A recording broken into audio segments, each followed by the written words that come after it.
Lance. I'm Sam. And we are Love to Hate, back again with another preview video. This time we have Macaron, a trick-taking game from Tate Wu and Sunrise Tornado Games. Let's go ahead and take a look at it on the table and we'll give you an overview of it. Alright, so I have Macaron on the table here. Let me remind you that everything that you see here is going to be prototype. The final components, artwork, and maybe even some of the rules might be different once it is released. Macaron is a trick-taking game that has a theme of boxing different flavors of macarons. You have several different flavors in the game, and depending on the number of players you are playing with, you may take certain flavors or suits, these are suits of the cards in the game, out of the game. So we are looking at the components that you would use in a 4 or 5 player game. And how this works, everybody's going to get a pair of meeples, and you'll put one of those meeples on this 0 gift box in this gift box tree looking thing here, and you'll put one of your meeples over here on the 0. Now, you will also decide if you are going to want to play up to 10 points for a short game, 20 points for a medium length game, or if you know the game well, you can flip this board over and there's an advanced variant in which you can play all the way up to 30 points for a long game. Once everybody decides and they put their meeples on the board here, everybody's also going to get one of these betting cubes. We'll come back to that in a minute. You are going to deal out cards here. If you're playing with 4 or fewer, then everyone is going to get 13 cards. If you're playing with 5 players, everyone's going to get 10 cards. And once everybody looks at their cards, they have the option to pass 2 cards. In the first round, you will pass 2 cards to the player on your left, and in the second round, you'll pass 2 cards to the player on your right, and you'll alternate back and forth each round. Then everyone will get these voting tokens. Now these are only used in a 4 or 5 player game. You will put all of these tokens face down, except you're going to exchange this star token for one of the 3 tokens. You'll put these face down, as I said, pass them out to all the players in evenly distribution, and the player who has the star token is going to be the start player. They will get the 3 token that was set aside at the beginning of the round. Then, starting with that start player, you are going to put your votes on one of these group cards. Taking note that Group D has only 1 flavor, while the other 3 group cards have 2 flavors to them. And again, these group cards are going to change depending on the number of players in the game. But what you'll do with these vote tokens is, the ones that have a single number on them, you could put above a group card, I'm knocking the box over, to add 3 votes to this group, so plus 3 to Group A. However, you could put a single number one below the card, and that would take votes away. So in this case, this card right here would have -2 votes. That's how the single numbers work. The ones that have 2 numbers on them, you use the top number if you are wanting to add votes to a card. So this now would have -1, as 3 plus 1 is 4, and -5 is -1.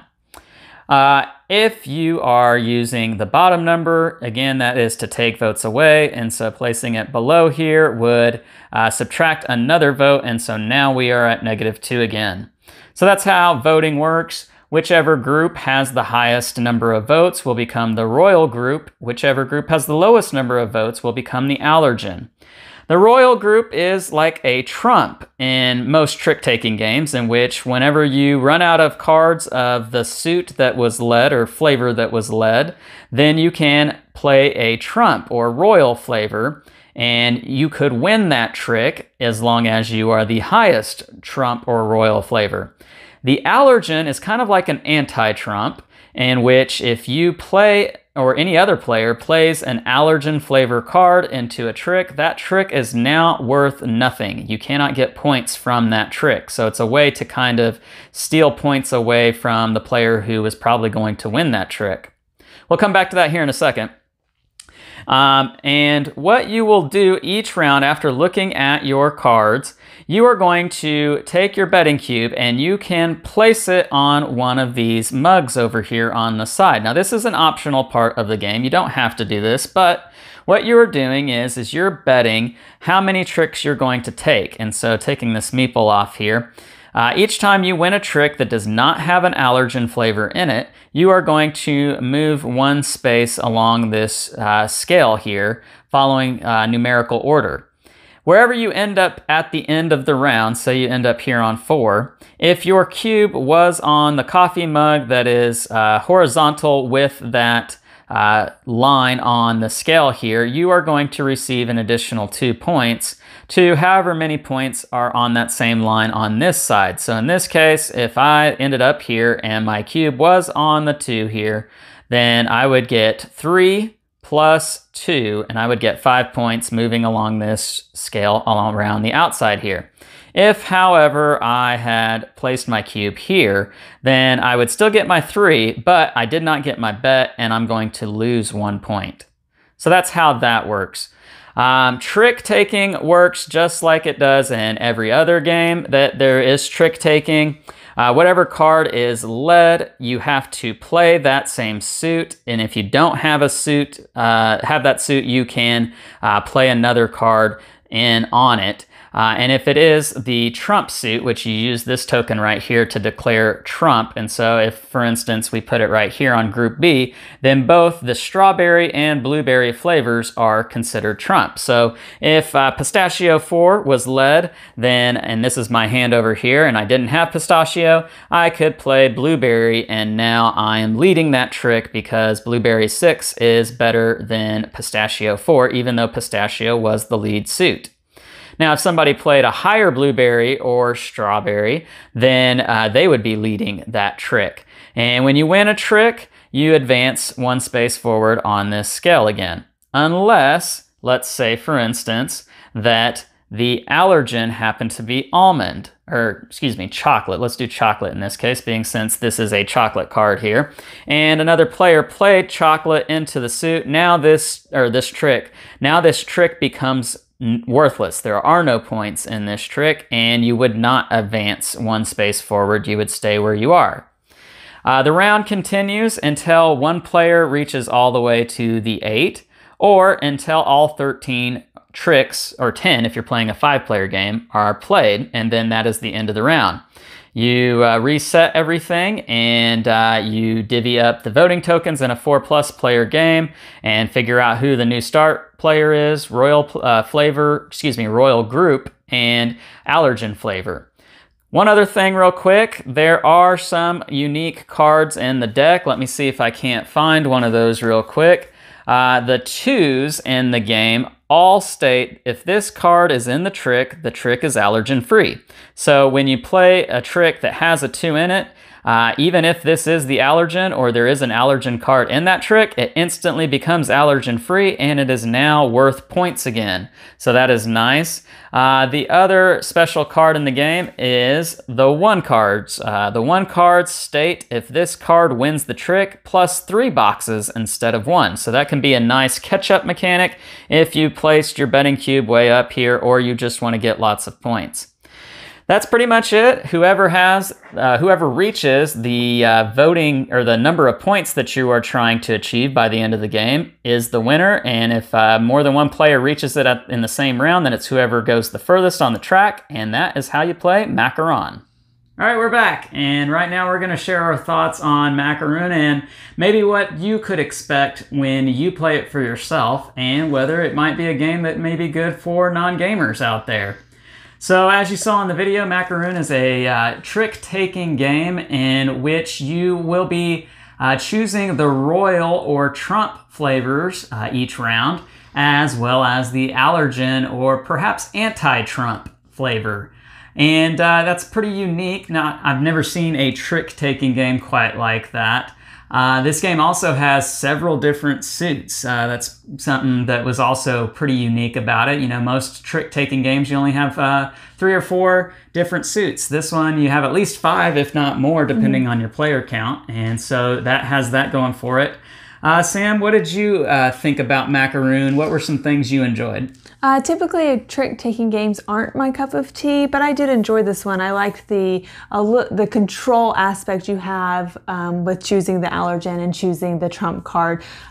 So it made it a little bit. It could bite you in the butt too, but I feel like it gave you a little bit more control that sometimes you don't have in other trick-taking games. Right. So I did like that. It was pretty quick too, which is always higher on my ability of board games if I can get it done pretty quickly. I like the packaging. I like that it's small and compact and easy to take with you. I'm always thinking, we travel quite a bit with our kids, always thinking about, can we take this with us? Yeah. And I think that it meets all that criteria. What do you think about the theme and just the feel, the look to this game? It's interesting. I've never played a game like that. When it came in the mail, I thought this was actual macaroons. Yeah, and I got excited, but Lance didn't give me that. We got a board game, but it's definitely interesting and unique. I haven't seen anything like this. Yeah, I like the look of it. It has a unique appeal to it that has just, you look at it and it looks sweet. It looks flavorful, and I like that about it. What did you think about the betting mechanic and betting how many tricks you were going to win that round and trying to, hit it right on the head? What did you think about that? That was kind of a hit or miss. I feel like at the beginning it was really good to help you get ahead, especially when you weren't quite sure of how the game was going to play, which trump card or which trump to pick, which allergen to pick. But I feel like as you got better at the game, it didn't help out as much, because especially if you chose those lower ones, you could end up losing points. Yeah. So I think it would definitely help a non-gamer, someone who had never played before, just get those extra points. But that's just how I saw it. At the beginning, it was helpful, but then the more I played and the better I got at it, right, I found that I was losing points. Yeah, I think as a gamer playing this with that betting mechanic, it takes the game an extra step. It takes it beyond most trick-taking games out there. And not that betting is a new thing, a mind-blowing component to add to a trick-taking game, but it works well in this game. Just trying to figure out where you're going to finish on that tree of the gift boxes, the points, the tricks that you're trying to take.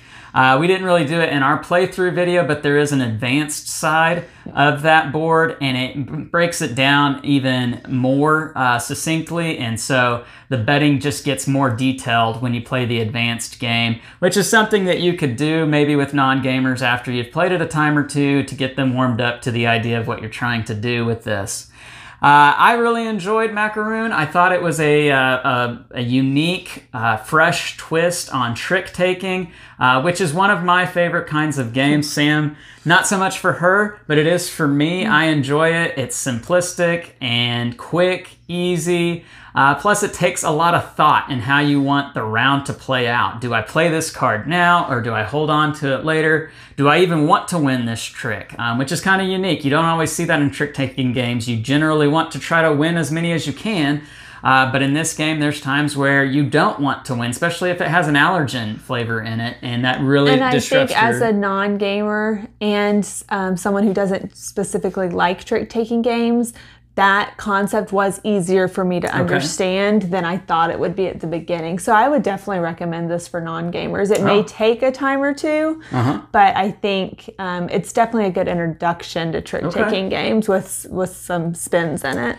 Yeah, and that being said, like I mentioned, the advanced variant to this game, you can try it out and be a nice introduction with your non-gamers out there, and then turn it over into that advanced side to kick it up a notch so that it continues to be a challenge even for you gamers out there. All right, so this is Macaroon. It is on Kickstarter. Check it out right now. We have a link to the campaign in the description of the video down below, so please check that out. All right, I'm Lance. I'm Sam. And we are Love to Hate. We are trying to bridge the gap between gamers and non-gamers. We'll catch you next time.